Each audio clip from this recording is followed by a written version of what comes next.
서울 아파트 가격이 사실 6년 9개월 만에 최대 폭으로 상승을 했습니다. 아니 언제? 나도 모르는 사이에 이렇게 많이 올랐다고? 혹시 이거 정권 바뀌어서 그런 거 아니야?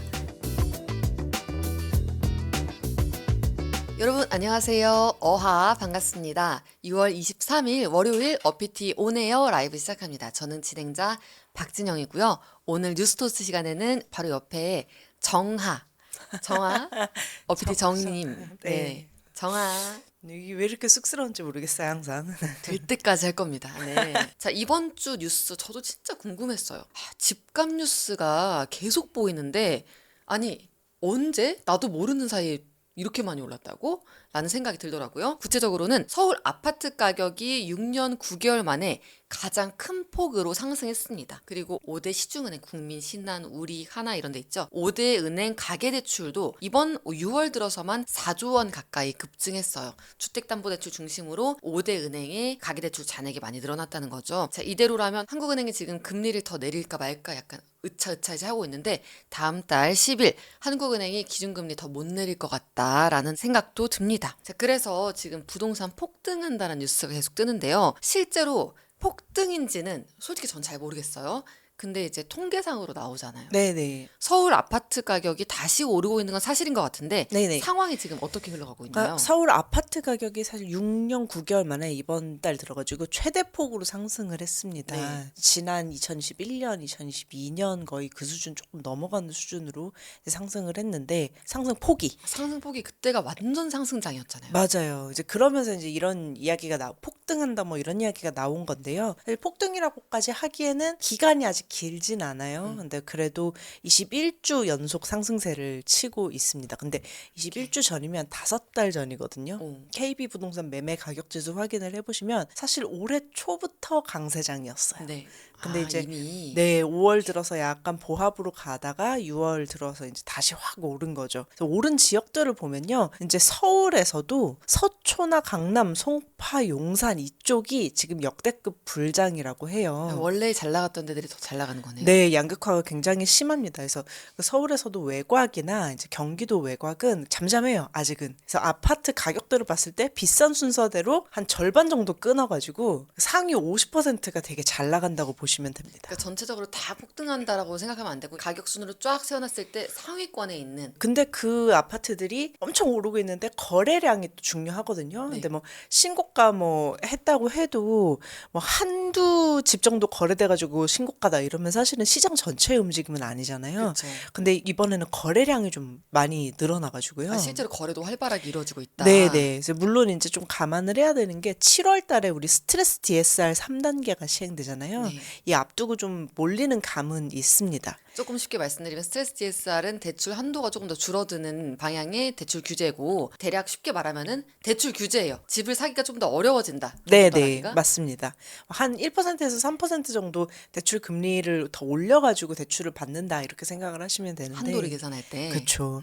그래서 경기도까지 조금 말씀을 드리면 경기도도 원래 집값이 좀 비쌌던 데가 좀 오르고 있어요. 성남하고 수지하고 하남 쪽이 좀 오르는 것 같은데 아직 다른 지역은 좀 미미하고요. 세종은 우리 대선 전에 수도 이전 해가지고 기대감이 엄청 컸었잖아요. 진짜 갈 줄 알았어요. 혹시나 네. 했어요.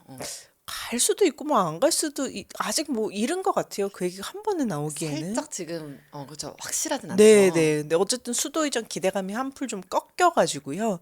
약간 좀 많이 빠진 것 같습니다. 그러니까 부동산 폭등이 문제가 아니라 정확히는 지금 서울 상급지 부동산 폭등이 문제인 거고요. 그렇죠. 상급지란 보통 상급지 갈아타기라는 얘기 많이 하잖아요. 네. 서울 중에서도 원래 잘 나갔고 원래 거래가 좀 많았던 네네네. 그런 곳들이 뭔가 지금 들끓고 있다는 거죠. 그죠. 그쪽에는 사실 투자의 의미로 집을 사잖아요. 이제 그런 지역들이 좀 많이 비싸지고 있죠.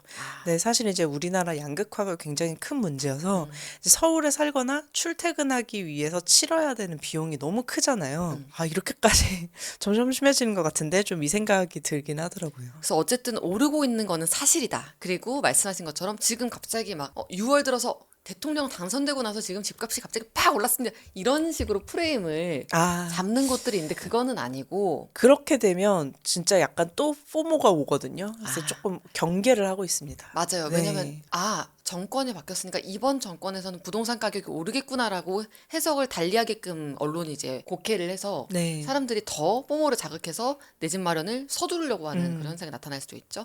근데 실제로는 오르고 있는 건 사실인데 올해 1월부터 올해 초부터 점차적으로 아파트 가격은 쭉 올라왔다. 서울 아파트 중심으로. 자, 그런데 지금도 말씀하신 것처럼 서울에서도 좀 잘 나간다. 나 방구 좀 낀다. 라고 하는 지역 중심으로 아파트 가격만 오르고 있다는 거잖아요. 그래서 몇 년 동안 지금 부동산 거래가 좀 멎어 있다라고 들었는데 몇 주 만에 큰일이다. 많이 오른다. 뭐 이런 자극적인 기사가 나오는 이유가 궁금해요. 아, 네. 그러니까 지금 오르고 있는 게 한 세 가지 정도 이유가 있어요. 일단 지난 정부의 부동산 부양 정책이 효과를 보기 시작했습니다. 항상 큰 정책은요, 이제 정책 시차라는 게 있어요. 그래서 딱 오늘부터 정책 시행이야. 그러면 오늘부터 뭔가 효과가 쫙 나오는 게 아니라 짧게는 한 3개월, 길게는 한 몇 년간의 시차를 두고 효과를 보기 시작하는데 그렇죠, 정책이. 예, 그게 부동산은 조금 느립니다. 왜냐하면 크잖아요. 그래서 지난 정부 때 규제를 엄청 풀었었죠. 다주택자 양도세 중과 한시 유예, 주택 취득세 감면, 재건축 완화 등등등등 뭐가 많았고, 그리고 생애 최초하고 신혼부부 대상 대출 규제가 굉장히 완화가 됐었고, 또 신생아 특례 공급도 있었잖아요. 그래서 네. 유동성이 되게 많이 풀렸었는데 이거가 이제 효과를 좀 보기 시작하는 거죠. 참고로 요새 신혼부부 자가 보유율이 한 46% 됩니다. 굉장히 높네요. 네, 2023년 국토교통부 통계인데요. 지금 더 올랐을 거예요.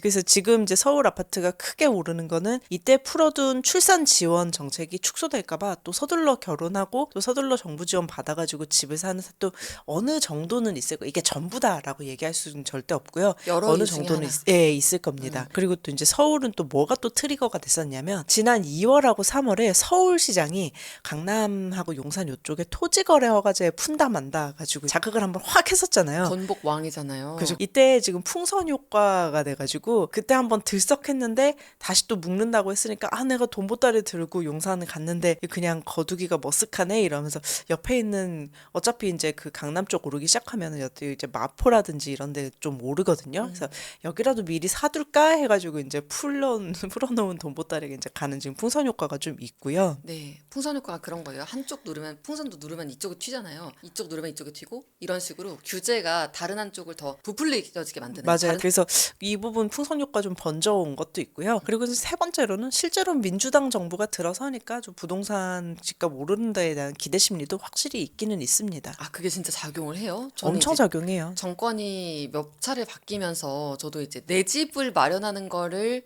상상해 볼 수 있는 나이대에 민주당 정부가 들어선 거는 처음이거든요. 네. 생각해보니까.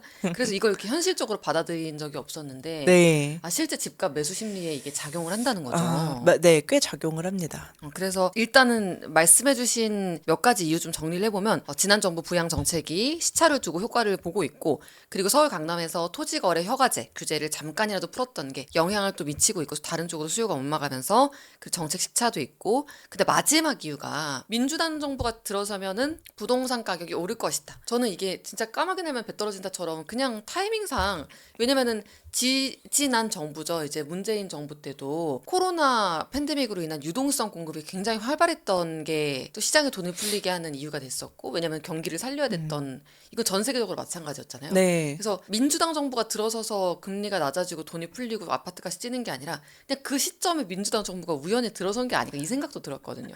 네. 어. 이 진짜 민감한 얘기죠. 민주당 정부가 가장 큰 비판을 받는 주제인데 네.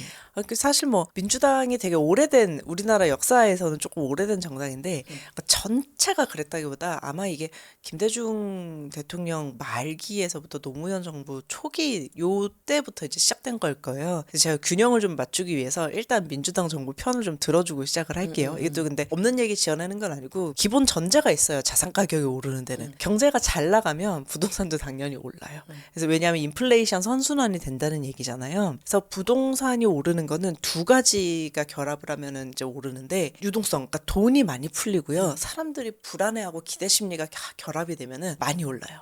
뽀모도 네. 한 몫을 한다는 거죠. 제 역할이 있었네요. 네네네. 그래서 민주당 정부 때 사실은 경제가 더 잘 됐었어요. 항상. 과거에. 네, 네. 그래서 코스피를 보시면 코스피도 사실 돈이 풀리면 오르잖아요. 이게 제가 한국 거래소에서 14,000개인가 다운받아가지고 그래프 그린 거라서 이게 대단한데요? 엑셀이 소화를 못 해가지고 앞이 좀 길어요. 뒤에가 좀 짜부러져 있는데 코스피 오른 거 보면 이 파란색이 민주당 정부 때거든요. 노무현 정부 때 확 오르는 게 보이실 거예요. 네. 이때 무슨 일이 있었냐면 지금은 우리 국민연금이 뭐 코스피의 큰 손이다 이런 얘기 너무 당연하게 하잖아요.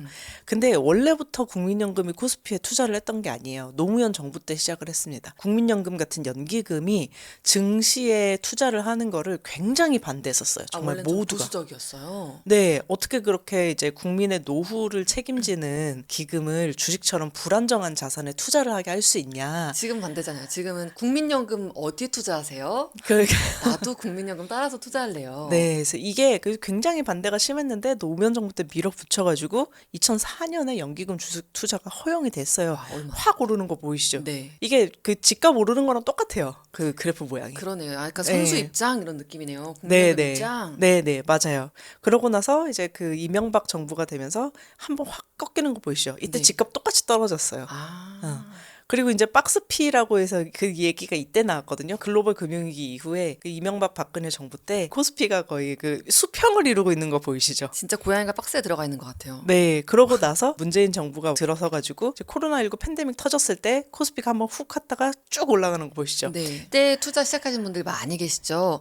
이후로 우리가 왜 힘들었는지도 눈에 잘 보이네요. 네, 반토막됐네요. 맞아요. 그래서 유동성이 이렇게 풀리면 코스피 오르고요. 집값 오릅니다. 이제 왜냐하면 돈 벌어서 뭐 하겠어요. 집을 사잖아요. 우리나라 사람들은. 그래서 코스피만 이런 게 아니라 이제 민주당 정부 때 소득이 늘어나면은 부동산으로 갑니다. 그래서 부작용이 꼭 나쁜 것만 얘기하는 건 아니라고 네, 하시네요. 네, 부작용 네, 같은 맞아요. 거는요. 그래서 역대 정권 1인당 GDP 증가액도 보면은 이게 아마 2019년 뉴스에 나왔던 자료일 텐데 그 민주당 정부 때가 1인당 GDP 증가액이 높아요. 근데 이게 다 어디로 가냐? 부동산으로 갑니다. 그래서 뭐 결론만 얘기하자면 민주당 정부 때 부동산 가격이 많이 오르는 거는 사실이에요. 과거 역사를 봤을 때. 네, 근데 이제 그거 자체는 사실 좋은 거죠. 그렇죠. 문제는 이게 집값이 너무 오르는 데에 대한 변명이 좀 안 된다는 거예요. 아, 네. 그렇죠. 문제는 다른 자산에 비해 부동산이 올라도 너무 많이 오르고 너무 많이 오르는 거를 막는 데에 있어서 정부의 실책이 항상 있어 왔던 것이 아니냐. 이거는 그냥 아 그래 다른 데도 잘 살게 됐으니까 이건 어느 정도 경제 법칙상 어쩔 수 없어라고 해주기에는 고통이 너무 크니까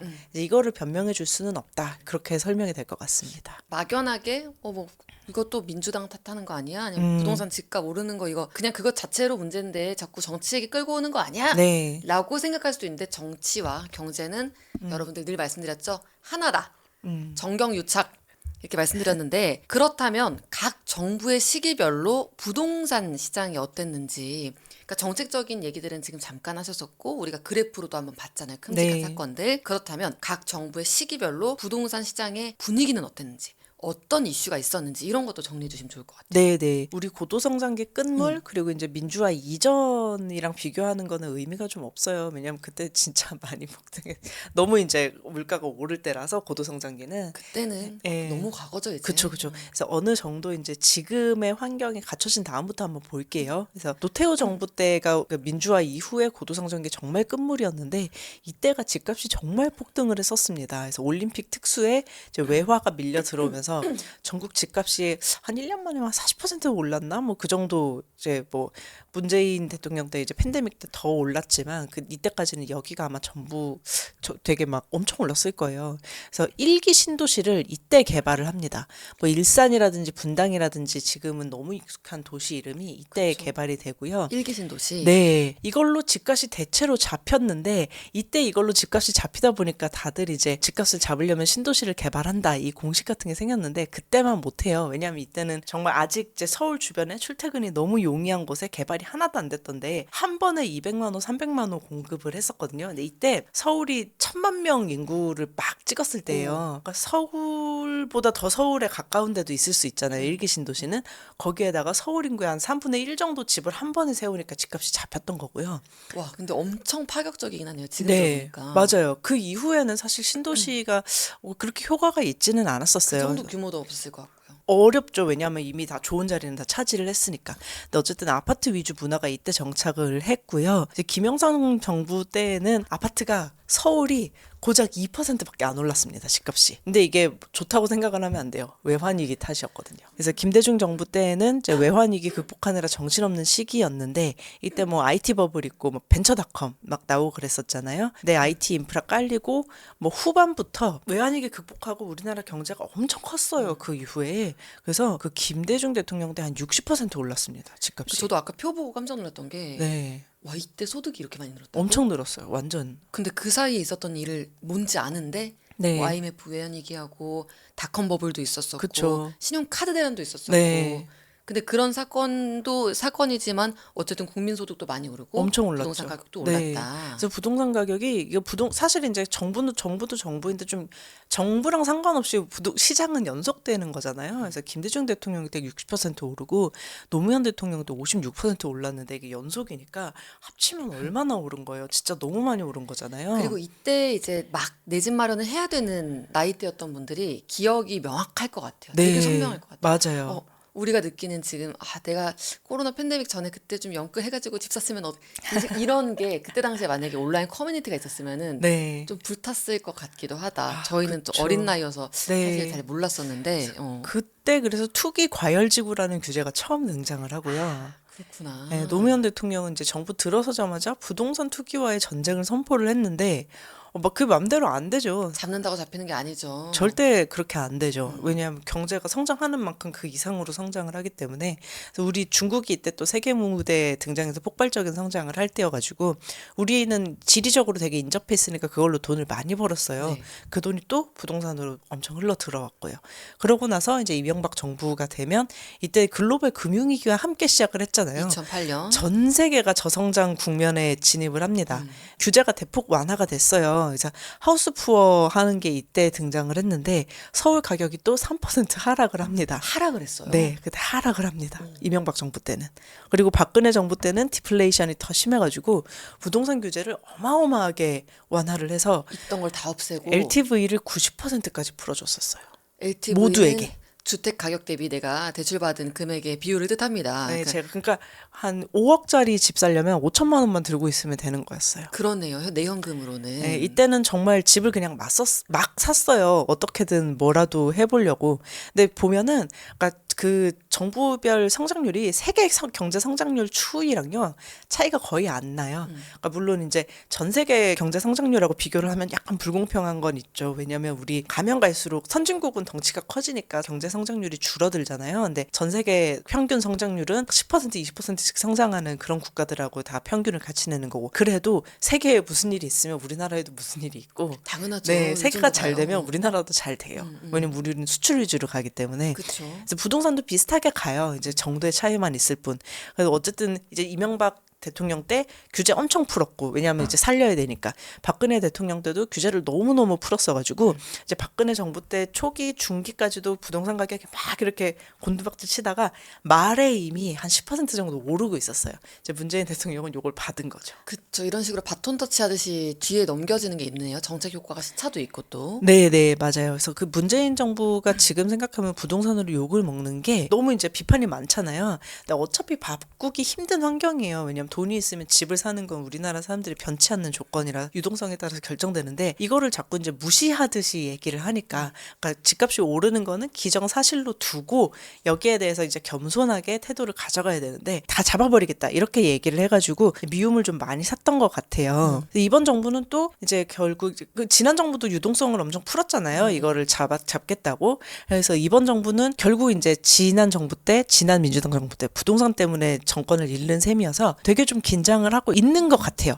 지금 막 이렇게 오르고 있는데 부동산 관련해서 언급이 거의 안 나오고 있거든요. 어떻게 할까 좀 신중하게 고민 중인 것 같은데 새 정부가. 일단 이제 공약으로는 세금을 올려가지고 잡지는 않겠다 이런 얘기를 하고 있는데 가능할지 모르겠어요. 이번 대선이 어쨌든 빠르게 진행이 됐잖아요. 네. 각 후보별 정책들을 막 살펴보는데 부동산 관련해서 막 굉장히 세게 얘기한 후보는 없었어요. 네, 맞아요. 살짝 조심스러운 느낌. 맞아요. 세금으로 잡지는 않겠다라는 게 약간 수동 공격 같은 느낌이잖아요. 네. 은행 규제부터 그러면 일단 좀 조일 것 같기는 하거든요. 그렇죠. 지금도 한국은행 총재하고 또 정부에서 나오는 메시지가 슬쩍 부동산 관련된 거 언급되는 거 들어보면은 어쨌든 가계대출 나 걱정돼. 특히 지금 나 집값 오르는 거 보고 있어. 최근에 이창용 총재가 또 발언을 했잖아요. 요즘에는 정부는 출범하고 바쁘게 지내고 있기 때문에 부동산이나 이런 구체적인 경제 정책에 대해서 조금 더 발언권에 힘이 실리는 게 지금 저는 한국은행 총재로 보이거든요. 네. 근데 최근에 말씀했던 게 경기를 살리려면은 좀 시중의 유동성, 돈을 좀 풀어야 된다는 거는 알고 있는 상태이지만 당연히 알지. 시장에 부동산 시장에 돈 흘러가면은 집값 자극하는 거 알고 있다. 이런 얘기를 굉장히 나이스하게 네. 말씀을 하시는 걸 최근에 들어가지고 네. 어쨌든 지금 규제가 정부 단계에서는 정확하게 막 이렇게 추진하겠습니다라고 나온 건 아니지만 주시는 하고 있는 것 같다. 너무 이게 문제가 커져가지고 이제 네. 정부들이 약간 손대기 어려운 굉장히 뜨겁게 달궈놓은 돌처럼 돼가지고 약간 문제를 회피하고 싶어하는 누구든 지금 그렇게 된 것 같아요. 그리고 지금 어쨌든 어떤 정책 방향을 내놓든 이게 좀 더 시장을 활성화시키는 쪽이든 아니면 좀 규제를 가는 쪽이든 반대가 생기잖아요. 네. 지금은 어느 정도 좀 시간을 보내고 정책들이 나오지 않을까라는 저는 생각이 드는데 자 그래서 부동산 시장에는 지금 어떤 시그널이 될 것 같아요. 뭐 정부를 이해해주는 좀 입장에서는 뭐 인수위도 없고 얼마나 바빠요. 지금 할 것도 많고 외교도 해야 되고 굉장히 바쁘고 이미 전 정부가 이제 남겨둔 여러 가지 그런 사건 사고들 이런 것들을 잘 수습해야 되는 것들도 많기 때문에 또 내각도 없는 상황에서 부동산처럼 크고 민감한 주제에 대해서 함부로 메시지를 내기는 힘들 것 같아요. 네네. 네. 뭐 비판적인 입장도 당연히 있죠. 말씀하신 것도 맞지만 이제 정책이 나오지 않는 것 자체로 부동산 시장에 좀 신호가 될 수 있기 때문에 조금 이제 두 가지 입장이 좀 갈리고 있는 것 같아요. 아, 이렇게 모른 척하고 있으면 자꾸 이제 오른다.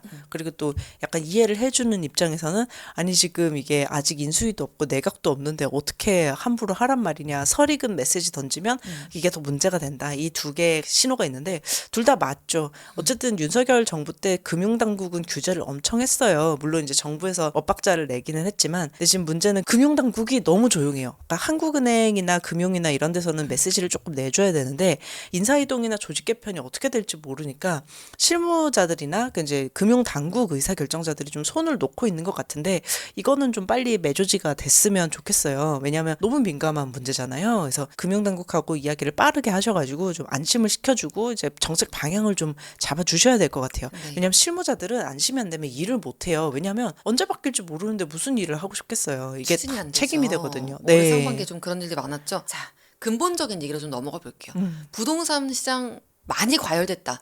부동산이 폭등한다는 뉴스가 들면은 당장 내 집 마련 앞두고 있는 분들에겐 당연히 막 조바심 들고 너무 막 기회비용 다 날리는 것 같고 지금 내가 많은 걸 놓치는 것 같고 해서 포모도 막 자극이 되고 힘들죠. 또 장기적으로 당장은 아니지만 나중에 내 집 마련할 분들에게도 되게 암울한 뉴스인데 그래도 그렇게 좀 당장 내 집을 살 사람들 외에도 부동산 폭등하는 경우에는 왜 우리 모두에게 좀 문제라고 할 수 있는 건지 네. 부동산 폭등이 왜 나쁜 뉴스인 건지 이런 걸 좀 이해해 보고 싶어요. 주거 비용이 너무 올라버리면 개인으로서는 미래를 꿈꾸기가 좀 어렵기는 하죠. 그렇죠. 네. 사실 단념하게 되죠. 그렇죠. 그리고 사회 분위기, 그러니까 전체 경제도 되게 안 좋아요. 왜냐면 부동산이 부가가치가 높은 산업이 아니에요. 절대로. 그러니까 사회의 돈이 자꾸 이제 생산성이 높은 데로 흘러 들어가야 되는데. 거기 깡 묶여 있는 거예요. 네, 그냥 이제 묶여 있고 사람들은 가처분 소득이 되게 줄어들거든요. 원리금 상환 때문에. 내가 소비도 못 하고 이제 지갑을 닫게 되잖아요. 그렇죠. 그러면 이제 인플레이션은 인플레이션대로 되고 자영업자들 내수 경기는 내수 경기대로 좀 죽는 그런 안 좋은 상황이 벌어지고 되게 안 이제 좋은데요? 지방하고 양극화는 자꾸 심해지니까 서울 수도권으로 몰리고 거기서 또 경쟁이 치열해지는 악순환이 되는데 근데 이게 개인 입장에서는 조금 이제 잘 생각을 해보셔야 되는 게 이게 우리가 결혼을 안 하고 임추력을 거부하는 분들도 계시잖아요. 근데 이게 결코 나쁜 건 아니고 나의 인생의 선택인데 전 세계적으로 통계를 보면 이게 단념하시는 분들도 있고 내가 하고 싶은데 못한다 이렇게 생각하시는 분들만큼이나 안 해도 나는 지금 너무 행복한데 라고 하시는 분들도 비등비등해요. 많아요? 네, 되게 많아요. 근데 만약에 내가 이제 후자다. 나는 그냥 혼자 조금 자유로운 게 좋다. 너무 행복하다. 부담지는 게 싫다라고 생각을 하시는 분들은 내 집 마련에 너무 그렇게 막 포모가 있을 필요가 없어요. 집값이 그렇게 크게 상관이 없어요. 왜냐하면 4인 가구하고 1인 가구하고 하면 어쨌든 육아를 할 때 안 할 때하고 드는 돈이 되게 좀 많이 다르거든요. 그러면 내가 돈을 많이 마련할 필요는 없는 거죠. 그래서 이제 개인은 조금 이제 다르죠. 그래서 네. 재무 설계할 때도요. 그 1인 가구인 사람들의 재무 설계는 좀 특이 케이스로 다르게 네. 너무 명쾌하잖아. 그럼 나의 어떤 삶의 목표는 나의 안정적인 노후로 딱 정해지는 거기 때문에 그쵸. 그 중간에 아이를 낳고 아이를 위해서 학군지 좋은 데로 이사 가고 뭐 아이 뭐 좋은 뭐 학교도 보내고 이런 게 다 사라지는 거기 때문에 어떻게 보면은 계획만 잘 세우면은 조금 더 내 인생 목표, 내 노후 대비란 목표를 위해서 돈을 빨리 모을 수도 있고 그 그쵸, 중간 그쵸. 단계로 내 집 마련을 한 너무 앞당길 필요도 없는 거야. 맞아요. 중간중간 갈아타기를 하면서 뭐 40, 50 정도 훨씬 더 좀 갈 수도 있는 여유롭게 거고. 타이밍을 보실 수 있죠, 사실. 그래서 내가. 나의 어떤 네. 목표와 상황에 맞는 재무 설계 중요하다고 하는데 네. 이런 분들이 지금 소수가 아니라 굉장히 늘어나고 있기 때문에 과거와 같은 포모를 동일하게 느낄 필요는 없겠다는 생각도 드네요. 그쵸, 맞아요. 이제 문제는 이제 결국 이제 경제도 사람들이 돌리는 거라서 모두가 이제 포모에 빠져버리면 그 의욕이 사라지잖아요. 내가 돈 벌어서 뭐 해? 그래, 결국 집값도 심리적인 문제인데. 제대로 집 하나 못 사는데 이렇게 되면 아무리 더 좋은 조건이 있어도 세상이 결코 나아지지 않기 때문에 자기 자신을 잘 이제 보셔야 될 것 같아요. 이럴 때일수록. 그러니까 뭘 할 때도 다 마찬가지인데 뭐 운동을 하든 공부를 하든 사회생활을 하든 경제생활을 하든 시니컬한 게 가장 안 좋은 거 같아요. 맞아요. 그 세계에서 내가 한 발짝 떨어져 있고 어차피 해도 안 돼. 잘하고 있는 사람들 봐도 저거 다 부질없는 짓이야. 이렇게 되는 순간 어떤 에너지도 나오지 않거든요. 돈 관리에서도 제일 중요한 게 동기부여라고 하잖아요. 맞아요. 다 마찬가지예요. 내 집 마련.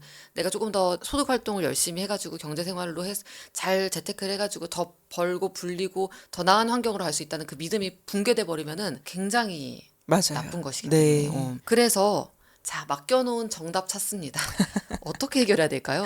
이게 정답이 있긴 있는데 사실 실행이 불가능한 정답이죠. 뭐 양극화 해소, 지역간 불균형 해소가 이제 정답인데 단기간 된다고 해도 너무 어렵고 단기간 내에 좀 될 거 아니어가지고 조금 이제 좁혀서 얘기를 해보면 공급이 늘어나야 된다고 얘기를 하잖아요. 근데 공급 늘어나야 되는 거 맞기는 맞는데 맞아요. 근데 이제 그 우리가 공급을 이야기를 하면 뭐 재건축 재개발 뭐 이런 얘기하고 또 많이 지어야 된다 이런 얘기 하는데 사실은 그것도 사실 너무 큰 얘기예요. 왜냐하면 많이 짓는 게 시장에서 의미하는 공급이 아니라 시장의 매물이 얼마나 풀리느냐가 사실은 공급이 늘어나는 거거든요. 그렇죠. 네. 다주택자가 다 꽉 쥐고 있으면 그리고 다 물려줘 버리면은 그렇죠. 그래서 만약에 정말 극단적으로 얘기해서 한 채도 안 지어도 다주택자가 무슨 이유로든 시장에 갑자기 매물을 확 풀면 만들면 그냥 공급이 늘어나는 거예요. 그쵸. 예, 근데 지금 그렇게가 안 되고 있거든요. 문재인 정부도 실패한 게 그거예요. 내가 이 세금을 때리고 이 규제를 하면 다주택자가 이제 시장에 매물을 엄청 풀겠지라고 생각을 했는데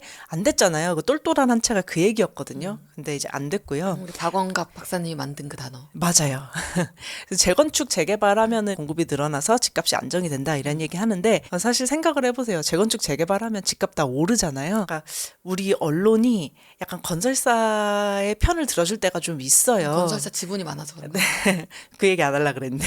그래서 뉴스를 조금 잘 보셔야 돼요. 잘 조금만 생각해 보면 재개발하면 집값이 오르니까 좋아하는 거 아니었어? 약간 이렇게 되거든요. 그렇죠. 누가 웃고 있는지를 자세히 보면은 뒤에서 그렇죠. 네. 그래서 또 하나의 공급론 중에 또 이런 입장도 있어요. 서울로 출근 가능한 곳에 대단지 아파트 짓는 게 공급을 그렇다면 되게 늘리는 거냐라고 하면 아까 이제 말씀드린 대로 그 서울에 출퇴근이 가능한 곳에 대단지 아파트를 짓는 그 땅이 많이 남지 않았어요. 네. 그렇죠. 이제 파먹기를 다 해가지고 네. 처음에 그쵸. 일산 뭐 이런 데다 신도시 만들 때야 바로 부근에 깃발 꽂아도 괜찮은데 지금은 다 파먹어가지고 거의 뭐 분계선은 넘겠어요. 네, 그래서 이제부터는 아무리 교통이 발달해도 뭐 GTX 이런 게 아무리 깔려도 서울 출퇴근하기에 너무 멀다. 그래서 이제 정말로 집값을 안정시키기 위해 뭔가 하고 싶으면 이제 뭐 공급 당연히 너무 이제 시장 법칙이니까 중요하지만 그거보다 진짜로 회사를 조금 어디 좀 옮기는 게 낫지 않겠냐. 그러니까 회사를 던져버려. 예, 회사 이렇게 산업단지를 좀 어딘가에 많이 이제 그쪽을 차라리 하는 게 낫지 않겠냐. 이런 의견도 좀 많이 나오고 있습니다. 저는 코로나 팬데믹 때 이제 비대면이 우리의 뉴 노멀이 됐을 때 네. 그리고 그게 진짜 뉴 노멀 수준이 아니고 진짜 대면은 오히려 생소한 것이 되고 비대면이 이게 완전 정상이 되는 사회가 네. 된다면 그쵸. 그러면 집값이 떨어질 수 있을 것 그것도 같아요. 굉장히 크죠. 사실 비대면이나 재택근무 활성화되면 집값 많이 안정될 거예요. 근데 재택근무 활성화나 하이브리드 그 출퇴근제도 말고 그냥 진짜 완전 비대면. 그 업종별로 좀 다르긴 하죠. 그쵸. 그게 되는. 사실 저희는 네, 가능할 저희는 뻔했었죠. 가능하죠. 네. 라이브 시작하면서 완전 출근으로. 어쨌든 이런 식으로 업종별로 다르긴 한데 회사를 여러 가지 업종 따라서 네. 반발도 있고 불가능할 수도 있겠지만 주요 가능한 업종은 그래도 하는 게 좋죠. 그쵸. 네. 그리고 이제 이거 해결되면 집값이 좀 안정된다 하는 게 또 하나가 있는데 전세입니다. 전세. 전세. 네. 현실적으로 좀 이제 뭐 집값 매매는 그렇다고 치고 전월세라도 좀 안정화가 되면은 청년들이 살기가 편하잖아요. 근데 이제 뭐가 충돌을 하냐 하면 전세 때문에 집값이 오르는 거거든요, 사실. 전세가 그 갭 투자처럼 네. 전세 끼고 매매하는 것 때문에요. 네, 그것도 그건데 정확히 말하면 전세 대출 지원을 해줘서 집값이 엄청 오른 거예요. 전세 대출로 전세를 들어갈 만한 사람들이 대출 받아가지고 들어가다 보니까 그 전세금을 끼고 내 집 마련하는 사람들이 생겨서 그런 거예요. 그거는 이제 부작용이고요. 네. 만약에 전세가 평균 1억 정도 한다고 쳐봐요. 전세 대출 지원을 보편적으로 해주기 전에 전세 평균이 한 1억 정도 되면 정부가 한 1억을 그래서 대출 지원을 해주기로 했다라고 하면 집주인들은 아, 그래? 그러면 내가 1억 그대로 받아야지라고 하겠어요. 아니면 1억 내고 있는데 1억 누가 준다 그러면 1억 더해서 2억 받아야지 하겠어요. 후자죠. 그쵸. 그렇게 오른 거예요. 그래서 그 문재인 정부 때 안 그래도 오르고 있었는데 박근혜 정부 때부터 오르고 있었던 거 그리고 팬데믹 때문에 유동성 공급된 거에 더해서 무슨 정부 실책이 있었냐면 서민 주거 안정한다고 전세 대출 지원을 엄청 풀었어요. 한 129%인가 늘어났거든요. 2배 네. 이상 늘어났는데 이때 그만큼 또 올랐어요. 그래서 이게 약간 양날의 검이에요. 그러니까 처음 시작할 때 정부가 뭐 청약통장 있는 뭐 2030한테 전세 대출은 굉장히 뭐 저금리로 이만큼 해주겠다라고 하면 저희 입장에서는 좋잖아요. 그렇죠. 근데 그만큼 집값이 오른다고 생각하시면 돼요. 그만큼 우리의 그 들고 있는 청약통장으로 또는 아니면 내가 모아놓은 작은 종잣돈으로 내 집 마련할 수 있는 기회는 멀어져. 그렇죠. 집값은 전세가보다 항상 비싸기 때문에 집주인들은 지원 금액만큼 가격을 더 받지 절대로 지원 금액에 머물러 있지 않습니다. 그러네요. 예, 그래서 이제 약간 그 어떤 극단적인 입장에서는 그러니까 정부 지원은 그래서 마약이다. 그만해줘라라고 하는 게 이 이야기고요. 근데 이제 와서 이제 전세를 안 한다고 이제 건드리면 표가 엄청 떨어질 거 아니에요. 그리고 이제 전세가 제도가 사라지잖아요. 월세가 폭등을 합니다. 그래서 이거를 건드리는 순간 그 정권은 그 정당은 아마 한 15년간은 그 정권 못 잡을걸요? 당장 네. 돌아가 이렇게 되는 거예요. 네, 근데 전세를 잡지 않으면 절대로 이제 그 집값이 잡히지 않는데 전세를 잡는 순간 월세가 뛰고 전세 실수요자가 돌아서기 때문에 이게 진짜 어떻게 풀 수 없는 실타래가 되어 있어요, 지금. 완전 탄력 미친 풍선 같은 느낌이네요. 네. 진짜 누르면 바로 튀어오르고. 네, 그래서 이 두 가지를 해결해야 돼요. 그 수도권에 몰리는 거하고 이게 전세. 이건 향후 15년 동안 우리 눈앞에 띄지 않을 생각으로 네. 정책을 추진해야 될 것 같은데요. 그쵸. 이게 막 저 같아도 해결해야지라고 알고 있지만 그 순간적으로 그렇게 돼서 월세가 막 뛰고 전세 대출이 사라지면 과연 제가 이제 평정심을 유지할 수 있을까? 알면서도 그렇게 그쵸. 돼요. 예. 근데 어쨌든 이게 지금 우리나라 부동산의 가장 큰 문제로 나와 있습니다. 결과적으로는 지금 왜 이렇게까지 최근 서울 아파트 중심으로 가격이 많이 올랐나부터 시작해서 혹시 이거 정권 바뀌어서 그런 거 아니야? 라는 질문으로 갔다가 아니야. 사실 이런 시장의 흐름이 있었어 라면서 과거의 역사적 배경을 쫙 짚어주시고 우리 부동산 시장이 갖고 있는 근본적인 문제 두 가지까지 짚어주셨는데요. 자, 집값은 우리한테 너무너무 중요한 주제죠. 사실 청약도 그렇고 우리 뉴글 이사님 오셔서도 얘기를 나눴었고 청약, 뭐 부동산 시장 등등등등 해서 몇 번에 걸쳐가지고 우리가 부동산 주제를 네. 업비티 온에어에서 다룬 것 같아요. 우리 또 시청자분들이 첫 번째 내 집 마련 하려는 분들 이런 그 나이대 분들이 많이 계시고 또는 독립을 앞두신 분들 많이 계시기 때문에 굉장히 생활에 밀접하고 민감한 주제일 텐데 이번 정부가 또 어떤 정책 내놓을지를 지켜보면서 다음에 또 뉴스토스트나 업비티 온에어에서 라이브로 전해드리도록 하겠습니다. 오늘 말씀 나눠주셔서 감사합니다. 감사합니다. 네, 정희님과 함께 이렇게 뉴스토스트 오늘 부동산 시장 상황에 대해서 말씀을 드려봤습니다. 이번 주도 활력 넘치게 업비티와 함께 기분 좋은 한 주 보내셨으면 좋겠습니다. 여러분 저는 수요일에 인사드릴게요. 어바.